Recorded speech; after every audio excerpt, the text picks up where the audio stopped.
यकीन है कि मेरा खुदा सच्चा, मेरा दीन सच्चा, मेरा कुरान सच्चा, मेरा नबी सच्चा, तो फिर मेरे अजीजों सर झुका कर नहीं, सर उठाकर जियो। और तुम्हें हुजूर अकरम सल्लल्लाहु ताला अलैहि वसल्लम के अखलाक पर कभी शर्म नहीं आनी चाहिए। कोई टोपी पर, कोई दाढ़ी पर ताने मारता है तो उसको नजरअंदाज करो, इसलिए कि मरने के बाद इस कीड़े को मुंह नहीं दिखाना है, आमिना के लाल को मुंह दिखाना है। ताना देता है तो देकर मर जाएगा। हमें फर्क नहीं पड़ता, हमारे लिबास से जलते हो तो और जलो, मरो, इसलिए कि जिसकी किस्मत में यहाँ भी जलना वहाँ भी जलना। और अल्हम्दुलिल्लाह सुन्नियों की किस्मत में यहाँ भी खुशियाँ हैं, वहाँ भी खुशियाँ। हम यहाँ पर हुजूर पाक का जिक्र कर रहे हैं और खुशहाल है, अल्हम्दुलिल्लाह खुशहाल है, इसलिए कि मुझे पता है हमारी हैसियत क्या है। खुशहाल हैं, आप भी हैं, हम हैं। ये छोटी मोटी शिकायतें तो सब करते हैं आप, कि बीमारी है, घर में खाना पानी नहीं है, धंधा नहीं चल रहा है, बिजनेस नहीं चल रहा है, सब लॉस में है, जॉब नहीं है, सब शिकायतें तुम्हारी है, हमें पता है। मेरे अजीजों, हम तो बार बार ये रोना रोते हैं, हम बड़ी कमजोर कौम हैं, हम बड़ी कमजोर कौम हैं, हम बड़ी कमजोर कौम हैं। लेकिन मीडिया के दज्जाली कुत्ते बार बार भौंक भौंक कर बताते हैं तुम कुछ हो, तुम कमजोर नहीं हो। 24 घंटे हम पर डिबेट होता है कि नहीं होता है? कुल मिलाकर हम पर ही डिबेट। अरे मियाँ, यहाँ तो इलेक्शन भी कैंपेनिंग के लिए हम हैं। हमारे मुद्दे को लेकर के ही सबको लड़ाना है, सबके दरमियान। मैं आपसे ये कहता हूँ, ये बातें यूं ही नहीं, वो बार बार तुम्हें भौंक कर बता रहे हैं तुम कुछ हो, लेकिन तुम कहते हो नहीं मैं कुछ नहीं हूं, हम कमजोर हैं। वो कहते हैं नहीं कमजोर नहीं, तुम कुछ हो। एक तरफ तो कहते हैं कुछ नहीं है, सब बिखरे हुए लोग हैं, पंचर पुत्र भी, लेकिन फिर हम उनसे कहते हैं मियाँ पंचर पुत्र है तो 24 घंटे डिबेट हम पर क्यों करते हो? डर किस बात का है? किस बात का डर है? क्या दूसरी और कौमें नहीं हैं जिसको निशाना बनाओगे? अरे 70 कौमें मौजूद हैं, लेकिन हमें पता है तुम्हारी आंखों में अगर कोई चुभता है तो गुलाम मुस्तफ़ा ही है, इसलिए कि उन्हें भी तारीख पता है। ये अगर निकल पड़े हैं सहरा से बगैर चप्पल के, पैबंद लगे कपड़ों से, तो कैसर और किसरा को भी धूल चटा सकते हैं। वह दुनिया की सुपर पावर ताकतों को घुटने टेकने पर मजबूर करने वाली कौम वो उमर बिन खत्ताब के शागिर्द थे, सहाबाए कराम थे। दुनिया को तारीख पता है कि ये जिस दिन पढ़ने लग गए खालिद बिन वलीद को, जिस दिन ये पढ़ने लग गए सलाहुद्दीन अय्यूबी को, जिस दिन इनको कोई कहने लग गया कि तुम्हारा कोई शिहाबुद्दीन गौरी भी था, तुम्हारा कोई औरंगजेब भी था, तो फिर ये मुर्दा और मुरझाई हुई कौम दोबारा उठने लग गई तो अच्छों की नींद हराम हो सकती है। इसीलिए कहा जाता है मुसलमानों के मोहल्ले में नशा बांटो, मुसलमानों को नशा करवाओ, नशा बेचने वाले यही, नशा करने वाले यही, इसलिए कि ये जब तक नशा में रहेंगे हम सुकून से रहेंगे, और जिस दिन ये उठ गए तो दूसरों के सुकून के लाले पड़ जाएंगे। इसलिए मेरे अजीजों, मैं तुम्हें बेदार करने के लिए आया हूं और दुनिया की नजरों में खटकता रहूंगा, लेकिन मेरे पास जितना भी वक्त मौजूद है मैं खामोश नहीं रहूंगा इंशाअल्लाह अज़ीज़। कल को भी अगर मेरी फांसी हो जाए मुझे इस बात की परवाह नहीं है, दुनिया से जाएंगे। हमारे एक के मर जाने के बाद उन कुत्तों से कहता हूं कि इसको ये मत समझ लेना कि इस्लाम खत्म हो जाएगा। मुझ जैसे 1000 कट भी जाएं तब भी हम नारा यही लगाएंगे, इस्लाम जिंदा होता है हर करबला के बाद। नारे तकबीर, नारे रिसालत, शहंशाह खिताबत, शेरे हिंदुस्तान सलमान मुफ्ती सलमान अज़ारी साहब किबला। सुभान अल्लाह, सुभान अल्लाह। मेरे अजीजों, बात आज ईमान, किसी को असलहा उठाने की बात नहीं की। मैंने कभी किसी को बंदूक, बारूद, चाकू, तलवार की बात नहीं की, और ना ही हमें जरूरत है। मेरे अजीजों, हम तो चाहते हैं कि तुम इश्क़ रसूल का जामा पहन लो, हुजूर की मोहब्बत का लिबास पहन लो, मेरे अजीजों, चाकू ब्लेड भी उठाने की जरूरत नहीं, तुम्हारे चलते फिरते देखकर कितने कीड़े फना हो जाए। हाँ, सिर्फ तुम्हारी चलत फिरत से कई कुत्ते नालियों में मर जाएं। सबको समझ में आती है बात। और जिन लोगों ने मुझसे पूछा था बार बार, आप कुत्ते किसको कहते हैं, मैंने कहा कोई सुन्नी मुझसे पूछा ही नहीं, किसी ने मुझसे पूछा ही नहीं। ये सारी तकरीरें सुन रहे हैं, आपने पहले ही पूछा तो कहीं ऐसा तो नहीं कि जख्म पर जाकर बात लगी हो। खैर मेरे अजीजों, आपको मैं बारहा बेदार इस बात के लिए करना चाहता हूं, हुजूर के अगर गुलाम हैं तो पूरे गुलाम बनो, पूरे गुलाम। आज के दिन अगर एक नौजवान भी ये अहद कर लिया कि मैंने अपनी मर्जी से बहुत जिंदगी गुजारी है, अपनी लाइफ में बहुत इंजॉय किया है, लेकिन आज के दिन से ये तय करूंगा कि जीऊंगा तो मेरे नबी की मर्जी से जीऊंगा, जिसने भी तय कर लिया, मैं समझता हूं कि ये जलसा वसूल हो गया, हुजूर के कदमों में पहुंच गया। मैं बताओ ए नौजवानों, बचा क्या है हमारी जिंदगी में और क्या बाकी है, क्या चाहिए तुम्हें? पूरी दुनिया तुम नाक रगड़ रगड़ कर हासिल कर भी लिए तो एक दिन तो मौत आनी है, एक दिन तो दुनिया से जाना है, सारी दौलत छोड़कर जाओगे, इस बात पर सबका यकीन है। तुमने खुद अपने हाथों से कितने मुर्दे दफनाए, तुमने कितने लोगों की कब्रों को खुद अपने हाथों से बंद किया। आज जो ये आंखें खुली हैं अचानक बंद कर दी जाएंगी, ये धड़कनें रुक जाएंगी, तुम हाथ पैर भी नहीं उठा सकते, और ये पूरे लोग उठाकर तुम्हें इतनी छोटी कब्र में डाल कर आते हैं जहां करवट लेने की भी जगह नहीं, सांस और हवा के लिए कोई रोशनदान नहीं, खिड़की नहीं, इतने घने अंधेरे के अंदर तुम तन्हा होते हो। उस कब्र के मुतालिक सोचो, वहां मुनकर नकीर जिसके बारे में पूछ रहे होंगे वो ताजदार मदीना की जात होगी। हुजूर के बारे में तुमसे पूछा जा रहा है कि तुम उनके बारे में क्या कहते थे। इसलिए सुन्नियों, आज ही हम तैयारी क्यों ना कर लें कि कल को कब्र में हमसे फरिश्ते पूछें इनके बारे में क्या कहते थे, तो वहां पुकार कर नकीरैन से कहना, तुम पूछ रहे हो इनके बारे में क्या कहते थे, अरे मर के पहुंचा हूं यहां इस दिलरुबा के वास्ते। सुभान अल्लाह, सुभान अल्लाह। मर के पहुंचा हूं यहां इस दिलरुबा के वास्ते, है शबे गौर भी उसी गुल से मुलाकात की रात। अजीजा ने गिरामी वकार, आज ले उनकी पनाह, आज मदद मांग उनसे, कल न मानेंगे कयामत में अगर मान गया। सिर्फ मैं तुम्हारे उन अखलाक की बात कर रहा हूं, बड़े दर्द दिल से कह रहा हूं।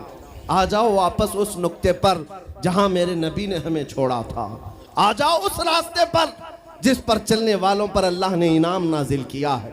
आपको पता है वो सहाबा कराम, ताबईन और औलिया कामिलीन का रास्ता था कि जिनके बारे में इकबाल ने कहा, दी अजाने कभी यूरोप के कलीसाओं में तो कभी अफ्रीका के तपते हुए सहराओं में, दश्त तो दश्त है दरिया भी न छोड़े हमने, बहरे जुल्मात में दौड़ा दिए घोड़े हमने, आ गया ऐन लड़ाई में गर वक्त नमाज, किबला रूहों के जमीन बोस हुई कौमे हिजाज, एक ही सब में खड़े हो गए महमूद आयाज, न कोई बंदा रहा न कोई बंदा नवाज। यह हमारी तारीख थी, यह हमारी तारीख थी, मोहम्मद अरबी सल्लल्लाहु ताला अलैहि वसल्लम के गुलामों की तारीख थी। वो जिस जगह जाते थे परचम इस्लाम लहराते थे, जहां चल पड़े हवाओं का रुख मोड़ दिया, आंधियों को तोड़ दिया, समंदरों में रास्ता बना लिया, अरे दरिया दजला में घोड़े दौड़ा दिए।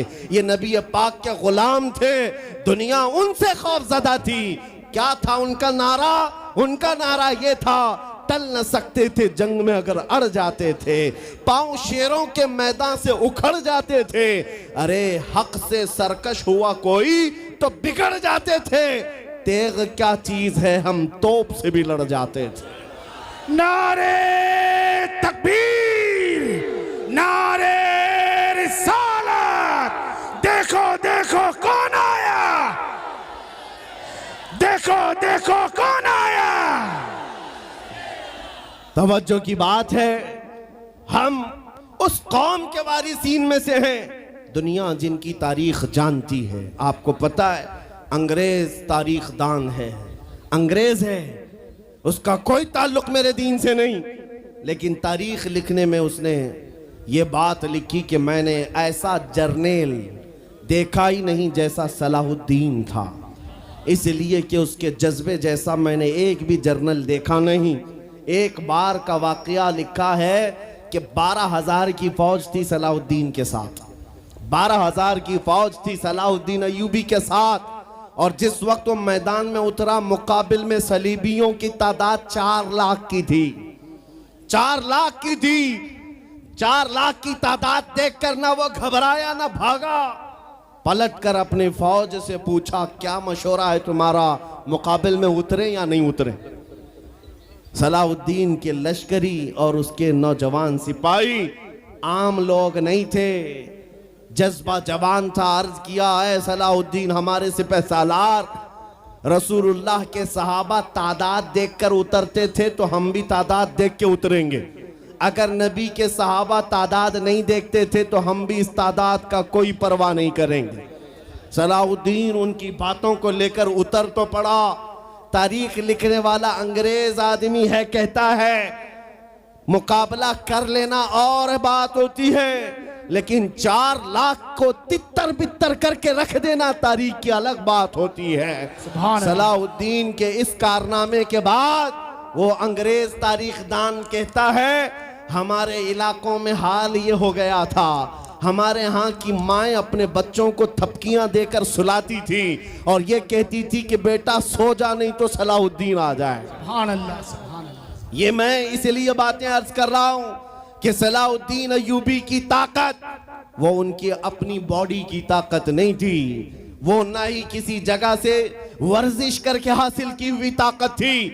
सलाहुद्दीन की ताकत इश्क़ मुस्तफ़ा की वजह से थी, वो मोहब्बत रसूल का पैकर था। हमने तारीख में उन जवानों को देखा है जिन्होंने तारीख उलट करके रख दिया है, जिन्होंने जमीन में एक अलग परचम लहरा कर रख दिया है। आपको पता है इसी हिंदुस्तान की सरजमीन पर सबसे पहला 10,000 का लश्कर लेकर आने वाला एक जवान अरब से सबसे पहले आने वाला मोहम्मद बिन कासिम सिर्फ 19 साल की उम्र में आया था। 19 साल की उम्र में आया था। किस लिए आया था? माल लूटने नहीं आया था, यहाँ जगह कब्जा करने नहीं आया था। जैसे आज तारीख तोड़ मरोड़ करके बताई जा रही है, जितने बादशाह आए सब आक्रमण किए, सारे लोग यहाँ लूटपाट करने आए थे, ये तारीख तोड़ मरोड़ कर बयान की जाती है। मेरे अजीजों इस पर फिर कभी गुफ्तगू करेंगे, लेकिन मोहम्मद बिन कासिम क्यों आया था? इलाहाबाद के एक पंडित है, उन्होंने खुद लिखा है, मैं अपनी बात नहीं पंडित जी की बात कह रहा हूँ। उस वक्त हालात ऐसे हो गए थे कि चंद औरतें, मुसलमान औरतें जो श्रीलंका की सरजमीन से हज के लिए जा रही थी, उस वक्त राजा दाबिर सिंह उसके कुछ गुंडों ने इन औरतों को पकड़ लिया, उनकी इज्जत लूटी, उनका माल लूटा, उनको कैदी बनाया। उन औरतों ने उस वक्त पुकार कर कहा था कि कोई है जो हमारी इज्जत बचाएगा। कोई तिजारत करने वाला बाहर से आया हुआ ताजिर बात सुन करके अरब गया। अरब में जाकर गवर्नर जो था उसके सामने वाकया बयान कर रहा था। 19 साल का जवान मोहम्मद बिन कासिम वहां से गुजर रहा था। उसने इतना वाकया सुना कि हिंद की सरजमीन पर कुछ हमारी बहनों की इज्जत लूटी जा रही है। वहीं खड़े होकर उसने कहा लब्बैक या उख्ती, ऐ मेरी बहन मैं तेरी इज्जत की हिफाजत के लिए आ रहा हूं। वहां से पुकारा अपने चचा जो गवर्नर था उस वक्त, उससे 10,000 का लश्कर लेकर के सबसे पहले यहाँ आने वाला मोहम्मद बिन कासिम किस लिए आया था? माल लूटने के लिए नहीं, औरतों की इज्जत बचाने के लिए आया था। हिंदुस्तान की सरजमीन पर कदम रखा और उसके बाद सामने मुकाबिल में फौरन जंग के लिए नहीं आया। कहा कि जिन औरतों को कैदी बनाया वो छोड़ दो, जो हज के लिए जा रही थी उन्हें आजाद कर दो, और दूसरी बात जिन्होंने गुंडागर्दी की है उन्हें पकड़ो और जेल में डालो। राजा को घमंड था, उसने इनकार किया तो मोहम्मद बिन कासिम ने कहा चलो आओ मोहम्मद अरबी के शेरों से मुकाबला हो जाए। 3 दिन का मुकाबला हुआ था, न राजा बचा न बाजा बचा, सारे हजारे इधर से उधर हो गए और मोहम्मद बिन कासिम का परचम लहराया मेरे अजीजों, औरतों की इज्जत का मुहाफिज 19 साल का जवान था, जिसने आते ही औरतों की इज्जत भी बचाई और मेरे दीन का परचम भी लहराया। मैं आज पूछता हूं, हमारी उम्रें कितनी हो गई? कई जवान 25 साल 30 साल क्रॉस कर चुके। आज बहुत सारी औरतों की इज्जतें जब लूटी जाती हैं, तुम तो मोबाइल में देख देख करके शेयर कर देते हो, वीडियो इधर से उधर फैला देते हो और उसके बाद समझते हो हम बहुत बड़ा काम कर रहे हैं। हर कोई यही कहता है सबको शेयर करो, सबको शेयर करो। काय के लिए शेयर करो? मेरे अजीजों, ये कौन सी जंग लड़ रहे हो? व्हाट्सएप मोबाइल की जंग लड़ रहे हो? तुम्हारे अंदर अगर गैरत बाकी है तो मेरे अजीजों, किसी की इज्जत लुटते हुए देखकर तुम तमाशा नहीं कर सकते। ईमान बेदार करो, ईमान बेदार करो। ये आज हालात क्यों आए? इमाम गजाली की एक बात मैं सुनाता हूं। बहुत सालों पहले उस इमाम ने कहा था, 1000 साल पहले तकरीबन, उस इमाम ने कहा था, जब इस उम्मत के सामने उनके रसूल की तौहीन हो रही हो और उम्मत खामोश बैठी रहे तो चंद दिन इंतजार करें, इनकी माँ और बहनों को बाजार में लाकर नीलाम किया जाएगा, इनकी माँ और बहनों की इज्जत लूटी जाएगी और ये कुछ ना कर सकेंगे, इनके बच्चों को मारा जाएगा और ये कुछ ना कर सकेंगे। मैं आज महसूस कर रहा हूँ हुजूर की गुस्ताखी पर और तौहीन पर खामोश रहने का नतीजा ये है कि अब हमारे घर भी सलामत नहीं रहेंगे। लोग आज चीख रहे हैं, मस्जिदें वीरान हो गई, मस्जिदें टूट रही हैं, खानकाहें टूट रही हैं, न जाने कितने मज़ारात बिल्डोजर से ख़त्म किए जा रहे हैं। ये तमाम बातें अपनी जगह पर। मैं आपसे पूछता हूँ, जाने ईमान रसूलुल्लाह की इज्जत बाकी नहीं रही तो फिर कुछ भी बाकी नहीं रहा। वो जो न हो तो कुछ न हो, वो जो न थे तो कुछ न था। जान है वो जहान की और जान है तो जहान है। आपसे मैं यही कहना चाहता हूँ, सीरियस हो जाओ, हसास हो जाओ। हंसी मजाक, गलछड़े, ये लतीफे लोगों के दरमियान अय्याशियां खत्म कर डालो। आज हर एक के घर से धुआं उठ रहा है और लोग अभी खुशियां और तमाशा देखने में मसरूफ हैं। आज पूरी दुनिया में जो तमाशा है आप नहीं अंदाजा कर सकते। फिलिस्तीन के बच्चों के साथ खून की होली खेली जाती है। हमने इराक में देखा है चंद साल पहले, जहां मैदान में खेला करते थे लोग, आज वो मैदान कब्रों से भर चुका है, कब्रों से भर चुका है। इतनी मौतें होती हैं कि जनाजा उठाने के लिए लोग नहीं होते, जनाजा उठाने के लिए लोग नहीं होते। ये तमाम हालात क्यों पैदा हुए? मुल्क के शाम के हालात इतने सख्त तरीन हो गए हैं कि तकरीबन 50 लाख के करीब बेघर हो चुके लोग, जिनका घर नहीं, सब टूट चुका। ये हालात देखकर मैं आपसे कहता हूं, बेदार हो जाओ और अमल की तरफ आ जाओ। क्या अब भी तुम्हें अजानें नहीं उठाती? नमाजों के लिए दौड़ते नहीं? अल्लाह का कहर जब आता है, पकड़ आती है, तो फिर कोई तुम्हें नहीं बचा सकता, कोई नहीं बचा सकता। मैं वार्निंग भी दे रहा हूं और आपको बता भी रहा हूं कि नबी करीम सल्लल्लाहु ताला अलैहि वसल्लम का दरवाजा अभी खुला हुआ है, खुला हुआ है। और वो ऐसा नबी है, ऐसा नबी है जिसके दरबार से वाबस्ता होने में कभी आपको शर्म नहीं आएगी इंशाअल्लाह, और कभी आप अपने आप को बेआबरू नहीं समझेंगे, कभी नहीं। मैं अपनी प्रैक्टिकल लाइफ बता रहा हूँ। हुजूर की मोहब्बत में, वो वफा में जो मज़े हैं वो दुनिया में कहीं नहीं, कहीं नहीं है। जब बेचैन दिल होता है तब भी हम, मेरे अजीजों, गाने सुनकर के अपनी बेचैनी दूर नहीं करते। हम पिकनिक पॉइंट पे जाकर अपनी बेचैनी दूर नहीं करते। जब ज्यादा बेकरारी हो तो यही कहते, उनके निसार कोई कैसे ही रंज में हो, जब याद आ गए हैं सब गम भुला दिए हैं, उनकी महक ने दिल के गुंचे खिला दिए हैं, जिस राह चल दिए हैं कूचे बसा दिए। हुजूर को याद कर लेते हैं, बेचैनी दूर होती है, बेकरारी दूर होती है। आपको मैं ये बात कहना चाहता हूँ, हुजूर की वफा में जो इज्जत है वो कहीं नहीं है, हुजूर की गुलामी में जो इज्जत है वो कहीं नहीं। आज आपके दरमियान मैं यहाँ आया हूँ, फतेहपुर सिकरी पहली मर्तबा, लेकिन तुम्हारा जोश और जज्बा, मेरे अजीज़ों, रात के 12 बजे के बाद मुझ जैसे एक अदना तालिब इल्म के इस्तेकबाल के लिए अगर इतना मजमा खड़ा है, जो खड़ा है खड़ा है, जिसको जगह नहीं वो भी, जिसको जगह है वो भी, क्यों? कोई बड़े पार्टी का नेता आया है? क्या किसी गवर्नमेंट का ओहदेदार आया है? नहीं, सबको यहां पता है कोई नेता नहीं आया, हुजूर का एक गुलाम आया।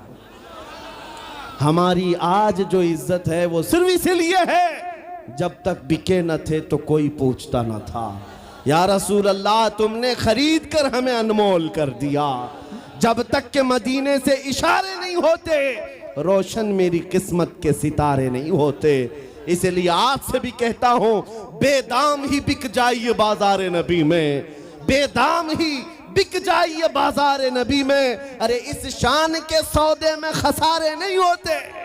नारे तकबीर, लब्बैक लब्बैक लब्बैक या रसूल अल्लाह, लब्बैक लब्बैक लब्बैक या रसूल अल्लाह। ताजदार खत्म नबूवत, ताजदार खत्म नबूवत। मैं अपनी गुफ्तगू को समेटते हुए बात अर्ज करता हूं, तुम्हारे यकीन को बढ़ाने के लिए कहता हूं, आज भी तुम्हें पता होना चाहिए, हमारे दर्द को कोई समझने वाला है तो आमिना का लाल है, वो मकीने गुंबद खजरा है, जो बेकसों का कस, जो बेसहारों का सहारा। उस रसूल पाक की आदत ही ये है, आता है फकीरों पे उन्हें प्यार कुछ ऐसा, खुद भीख दें और खुद कहें मंगते का भला हो। आपको मैं ये बात बार बार इसलिए कह रहा हूं कि तुम ये मांगना छोड़ दो, लोगों के यहाँ हाथ फैलाना छोड़ दो, इनकी उनकी नौकरी चाकरी करना छोड़ दो। मेरे मुर्शिद ताजु शरिया फरमाया करते, बुल हवस सुन सीमो जर की बंदगी अच्छी नहीं, बुल हवस सुन सीमो जर की बंदगी अच्छी नहीं, उनके दर की भीख अच्छी, सरवरी अच्छी नहीं।